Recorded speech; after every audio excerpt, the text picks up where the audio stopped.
Alors, l'idée de faire un produit biostimulant à base de luzerne peut paraître un petit peu loufoque, et pourtant, elle repose sur des travaux existants au niveau mondial qui mettent en avant que dans la cuticule de luzerne, il y a un produit, une hormone qui s'appelle le triacantanol et qui est présente donc naturellement dans la cire de luzerne qui a un effet reconnu comme régulateur de croissance non hormonal et entrant dans les principaux processus physiologiques de constitution des plantes.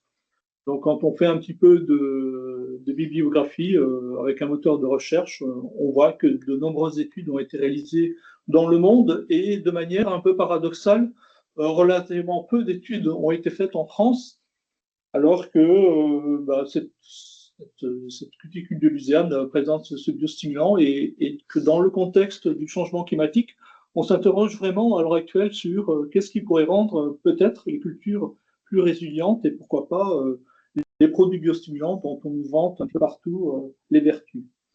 Pour tenter de répondre à cette question, un projet a été mis en place depuis 3 ans, qui s'est terminé ou qui se termine cet hiver et dont les sorties seront proposées au printemps 2026. Ce projet s'appelle Fertiluse. C'est un projet qui, on pourrait penser, n'est pas forcément bien nommé, puisque ferti pourrait laisser penser qu'on va fertiliser, alors qu'on va en réalité utiliser la luzerne comme un produit biostimulant, donc on va échapper au cadre de la fertilisation. Donc la redéfinition de ce projet Fertiluse est favoriser la résilience des cultures biologiques face au changement climatique avec le jus de luzerne. On est complètement dans ce que je viens de définir. Donc plusieurs axes ont été proposés dans ce cadre de ce projet Fertiluse qui est piloté par Bio en France en lien avec l'Institut Lassalle, les chambres d'agriculture. Parmi le premier axe, un premier axe porté sur estimer donc les coûts de production, les conditions de production du jus de luzerne. Et puis un deuxième axe dont je vais peut-être davantage vous entretenir porte sur, mais en définitive, entre ce que la bibliographie dit et ce que vous voyez, est-ce qu'on peut évaluer l'efficacité des jus de luzerne comme fertilisant et comment tout ça se passe? Alors voilà, vous avez une présentation du procédé de fabrication de jus de luzerne chez donc la SCEA du Clos Saint-Bernard, donc chez Guy et Sébastien Mollerberg. Donc avec un tarif acheté d'occasion, on va dans la parcelle, donc on prélève la luzerne en frais avec des brins plutôt courts et donc les associés de la SCEA ont acheté chez un viticulteur dans le sud de la France un pressoir viticole qui ne servait plus et donc ce pressoir viticole est utilisé tout simplement pour presser la luzerne et à l'issue on peut récupérer un fourrage grossier qui est ni plus ni moins que cette luzerne déshydratée, entre guillemets. Il nous a été proposé, en gros, comme ordre d'idée, sur ce pressoir, on arrive à faire à peu près, en une journée, 2 personnes peuvent produire à peu près 7000 litres de jus de luzerne, et on va voir que 7000 litres, c'est vraiment considérable. C'est bien davantage que les besoins d'une seule exploitation tout au long de l'année. Et donc, vous voyez tout en dessous une photo que j'ai pu prendre, je crois que c'était l'an dernier.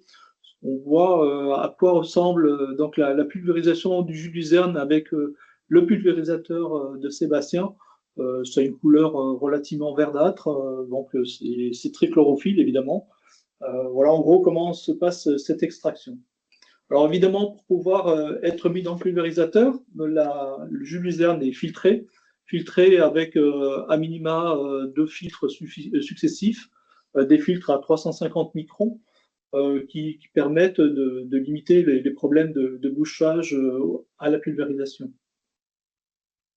Alors, je vous ai dit tout au début que le terme fertiluse était un terme impropre. Pourquoi? Parce que quand on a fait des analyses de ces jus de luzerne obtenus par pressage, on s'est aperçu que dans les jus de luzerne, concrètement, on avait moins de 500 grammes d'azote pour 100 litres de jus de luzerne à poser. Donc, ça veut dire clairement que ce n'est pas un effet fertilisant qu'on va obtenir par l'intermédiaire des jus de luzerne, mais il reste la valeur du triacantanol. Et cette valeur de triacantanol, elle fluctue un petit peu en fonction des mesures qui ont été réalisées en 2024. Elle oscillait entre 55 et 80 mg. Alors, je vous ai présenté le procédé utilisé par Sébastien et Guy van Lerberg pour obtenir du jus de luzerne sur un pressoir viticole. Il existe une deuxième technique utilisée par certains agriculteurs, notamment dans la Marne, qui consiste à décaper au Karcher les cuticules de luzerne dans un bidon. Là, j'ai un collègue dans l'Aisne qui a utilisé cette technique-là, qui a envoyé ce jus de luzerne obtenu par décapage au Karcher avec des résultats d'analyse de triacantanol qui sont somme toute assez voisines de celles qu'on peut obtenir par le pressage au pressoir viticole. On a néanmoins donc du triacantanol, mais on a également la présence d'acides aminés en synergie avec le triacantanol, dont l'intérêt des acides aminés peut être aussi intéressant en tant qu'effet biostimulant. Alors, est-ce que le jus de luzerne en lui-même est totalement, ou le triacantanol est totalement nouveau? Pas tant que ça, puisqu'il existe en France depuis maintenant quelques années une société qui porte le nom d'Angibault, qui est une société basée actuellement dans le département de l'Hérault, à côté de Béziers, et qui commercialise du triacantanol extrait de la luzerne, avec un procédé qu'elle a été cherché par une société italienne qui lui a vendu son procédé. Et donc, la société Angibault propose le triacantanol dans un produit commercial qui s'appelle Odyssée. Et Angibault nous a gracieusement permis depuis 3 ans d'utiliser son produit Odyssée qui nous paraissait être intéressant à mettre en comparaison avec le jus de luzerne. Donc ici, on voit un dispositif où on a testé principalement sur des céréales d'hiver avec des applications faites en pleine montaison entre le stade 1 nœud, dernière feuille étalée et tout début de piaison, des apports successifs de jus de luzerne, donc à 10 litres, à 100 litres, répété 2 fois, répété 3 fois, et tout ça dans un dispositif au champ avec des répétitions qui nous permet d'avoir une certaine fiabilité par rapport à la mesure des effets éventuels obtenus par ces jus de luzerne. En 2024, vous vous souvenez probablement pour la plupart d'entre vous, si vous êtes agriculteur, de cette année 2024, qui est une année marquée par de fortes pluviométries en hiver et au printemps.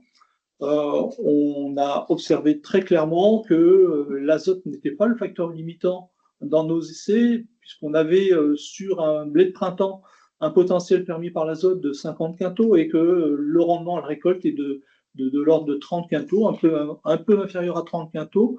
Et ce qu'on observe, c'est que dans les conditions d'un printemps humide et froid, aucune des modalités, que ce soit l'Odyssée ni les jus de luzerne appliqués à différentes périodes et à différentes doses, n'apporte, entre guillemets, d'effets positifs sur le rendement de la céréale comparé aux témoins. Voilà, donc l'intérêt de ces répétitions, c'est d'essayer de mesurer aussi la fiabilité statistique. Et là, on voit que la probabilité d'égalité de tous les traitements est de 99%, autant dire absence complète de différence entre les traitements. Donc on a renouvelé chez Sébastien van Lerberg cette année, ou plutôt l'an dernier, en 2025, ses applications de jus de luzerne. Et dans les conditions d'un printemps qui était beaucoup plus sec, avec un mois de mai qui, fort heureusement pour lui, était un mois avec de la pluviométrie en quantité suffisante, ce qu'on n'a pas eu partout dans le département de l'Oise, on a observé à la deuxième mesure de biomasse qui s'est faite autour de l'épiaison qu'il y avait des différences sensibles de biomasse en fonction des traitements, à savoir le témoin était autour de 7 tonnes 4, alors que la plupart des applications de triacantanol, qu'elles soient faites avec du jus de luzerne ou avec de l'Odyssée, se situaient entre 8 tonnes et demie et 9 tonnes de biomasse matière sèche à l'hectare. Voilà, donc l'idée c'était d'aller évidemment à la récolte. La récolte a été particulièrement sportive l'an dernier puisque nous étions sur un blé précédent luzerne et que malheureusement nous n'avions pas, ou plutôt l'agriculteur n'avait pas réussi à détruire suffisamment bien la luzerne, ce qui fait que nous avons été obligés à l'approche de la récolte de la parcelle qui a été, elle, fauchée en déné, de réaliser ce qu'on appelle des placettes biologiques pour pouvoir estimer le rendement du blé en fonction des différents traitements que l'on avait mis spatialement en répétition sur la base de 4 répétitions.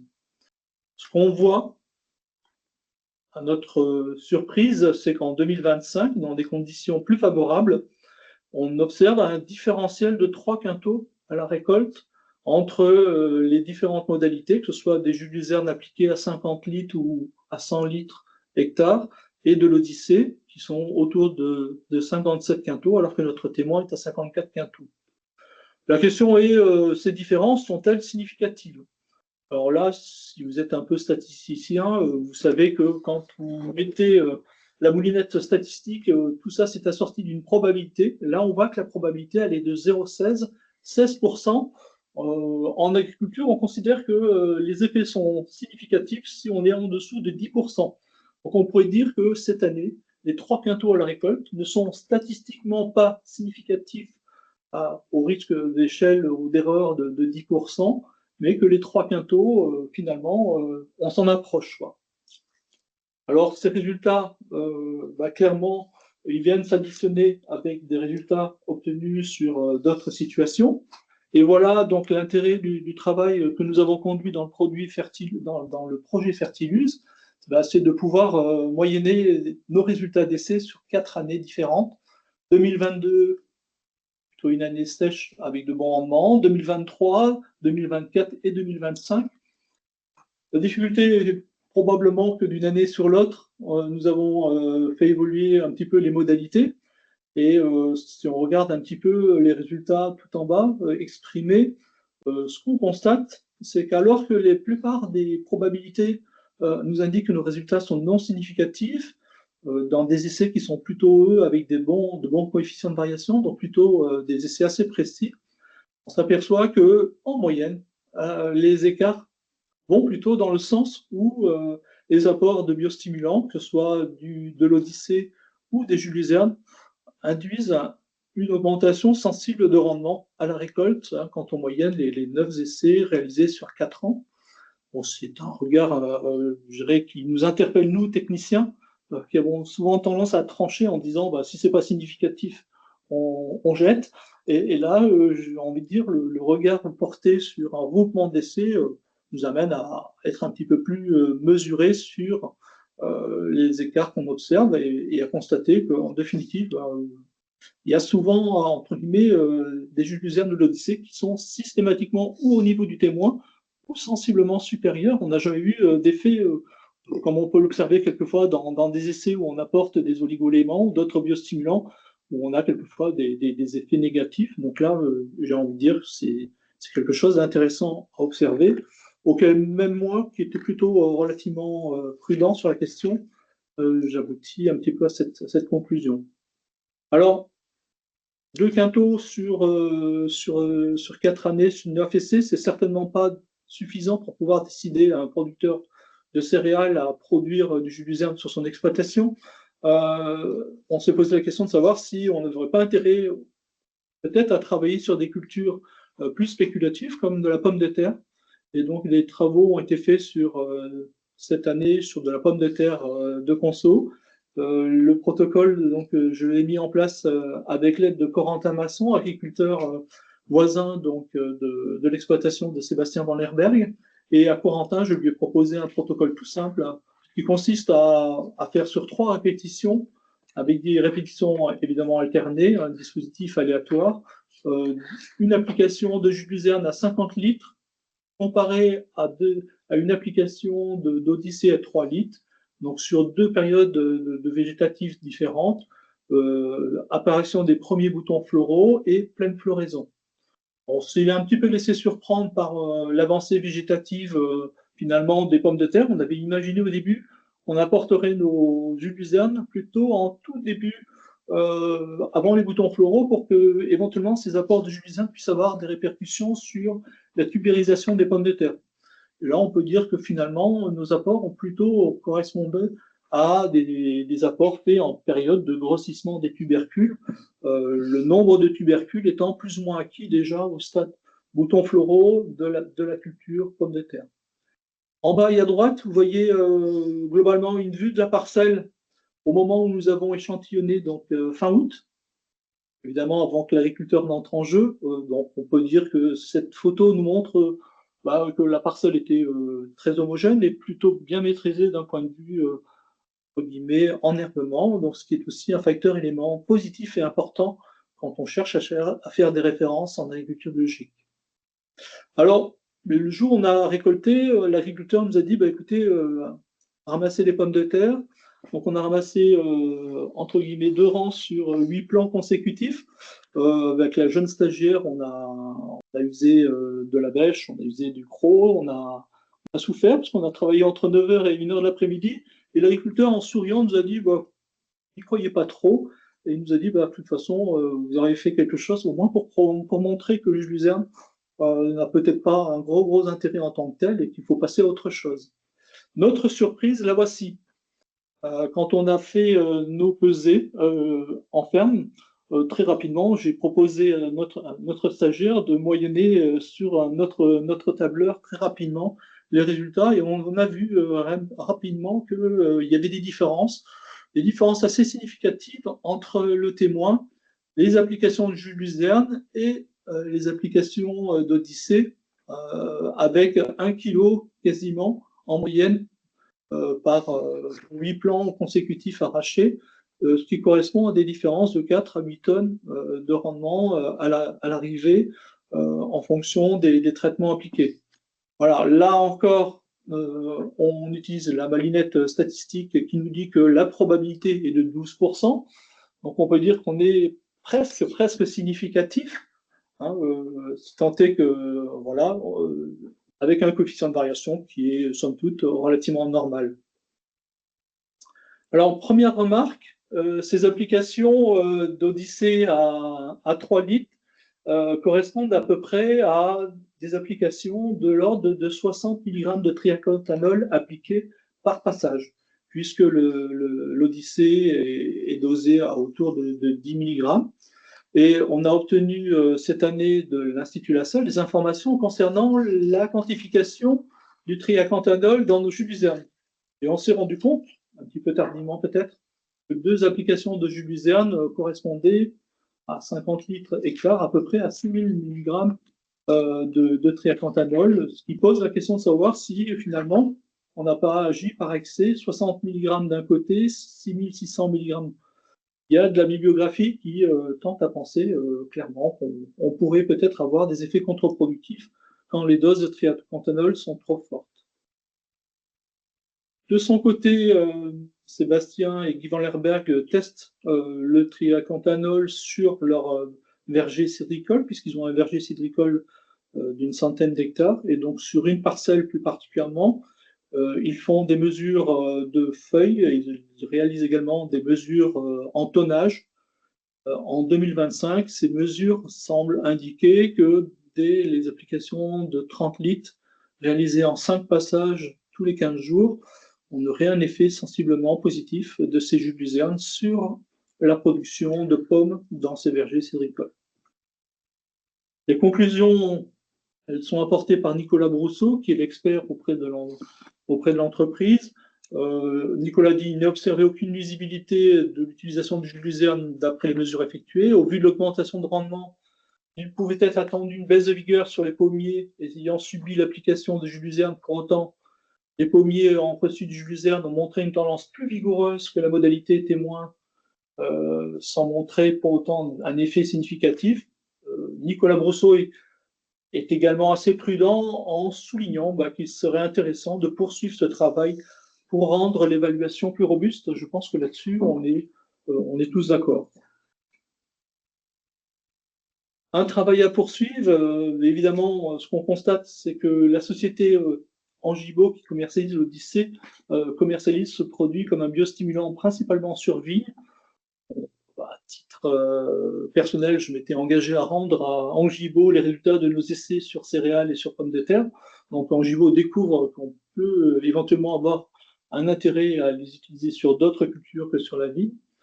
En Haute-France, notre programme original nous a permis, je dirais, d'entrouvrir une porte avec un constat qui est sur céréales, les différences sont rarement significatives, même si au demeurant, en moyenne, il y a toujours un petit plus. Et probablement, le travail, s'il doit être poursuivi, porterait davantage sur les vergers, des cultures à valeur ajoutée comme la pomme de terre, avec pour autant des travaux qui demandent des moyens considérables pour approcher, entre guillemets, l'intérêt de ces applications de biostimulants sur les légumes. Donc voilà en gros ce qu'on pouvait présenter au titre de ce travail. Je ne sais pas si vous avez des questions. Déjà, il y a quelques questions dans le chat. Et comme il est 13, celles et ceux qui veulent partir, n'hésitez pas et on s'engage à pouvoir vous les envoyer en même temps que l'enregistrement. En tout cas, pour l'instant, la question, c'est le coût par hectare de l'Odyssée en 2 x 3 litres. L'Odyssée vaut à peu près 20 euros de litre. Donc 3 litres, ça fait 60 euros de l'hectare. La deuxième question, c'est est-ce que dans le cas de précédents moins favorables pour un blé ou dans des sols plus limitants, est-ce que le design aurait un effet d'après vous? Ben, on s'aperçoit que globalement, les résultats sont très liés aux années climatiques. Et que de manière un petit peu surprenante, c'est pas dans des années climatiques difficiles qu'on a valorisé finalement les apports de triacanthanol, c'est plutôt dans des années où globalement les cultures étaient très poussantes et où peut-être le triacanthanol a eu un effet supplémentaire. Ok. Alors, il n'y a pas d'autres questions pour l'instant, mais nous,